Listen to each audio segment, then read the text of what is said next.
নিয়ে আসছো তোমরা? অমৃতর ভাণ্ড নিয়ে আসছি।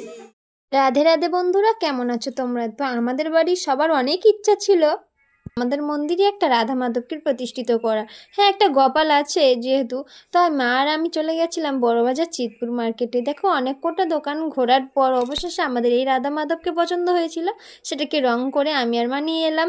তো মা এখানে বলছিল গোলকের অমূল্যধন আজ গৃহে পদার্পণ, কেননা তিনি গোলকপতি, তিনি তার গৃহেতে চলে এসেছে। এটা আমাদের গৃহ বলে কোনো কিছুই আমরা নিজেদের করতে পারি না। যিনি গোলক প্রতি, তিনি পুরো বিশ্ব ব্রহ্মাণ্ডকে চালায়। তো সেখানে কি করে বলি এটা আমাদের ঘর, আমাদের বাড়ি? নিশ্চয়ই নয়। আর আমরা তো সবাই অনেক খুশি হয়েছি, কারণ আমাদের সবার স্বপ্ন ছিল আমরা রাধা মাধবকে মন্দিরে প্রতিষ্ঠিত করবো, আর সে স্বপ্ন পূরণ হয়েছে। আর সত্যি কথা বলতে ভগবান হয়তো চেয়েছিলেন এই মন্দিরে আসতে, তাই তাকে নিয়ে আসতে পেরেছি।